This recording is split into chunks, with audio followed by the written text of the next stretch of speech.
In the heart of a distant African village called Modolo, there lived a woman named Noka.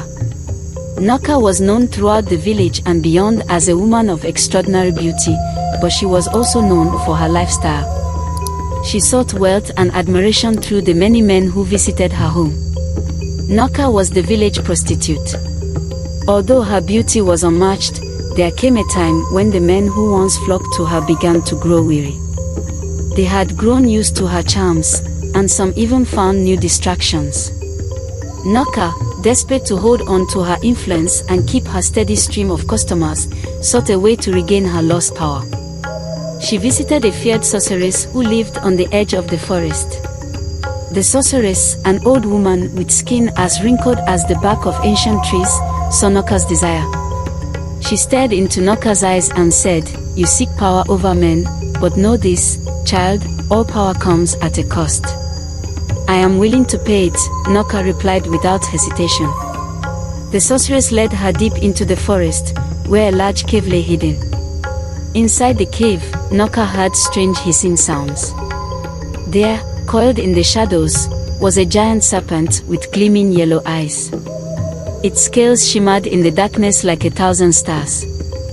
"This is the snake of temptation," the sorceress whispered. "It has the power to make you irresistible to all men.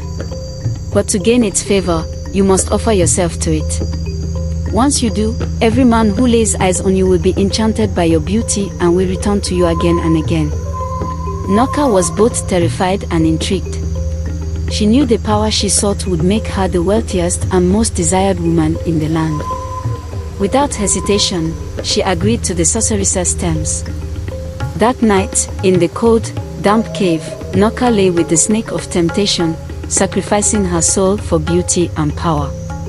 As promised, from that day on, no man could resist her. Men from neighboring villages began to hear of Noka's allure, and soon her home was overflowing with visitors. Her wealth grew, and she became the most envied woman in the village. But with this power came a dark curse. Though men were drawn to her, they were never satisfied. They would leave her home, only to return in greater desperation, their faces pale and sickly, their energy drained as if something had been taken from them. It wasn't long before the village noticed a disturbing pattern. Men who visited Noka frequently fell ill, and some even died.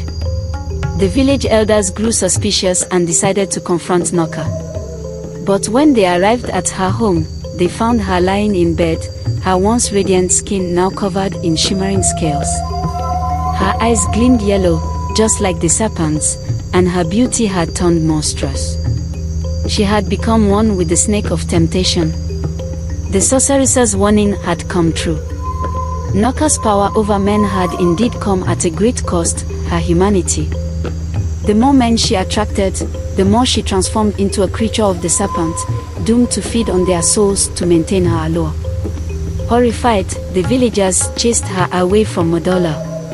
Noka fled deep into the forest, where she was never seen again. Some say she still lurks in the shadows, waiting for lost travelers to fall under her spell, her beauty hiding the horror that she has become. And so, the villagers learned that true power cannot be taken lightly.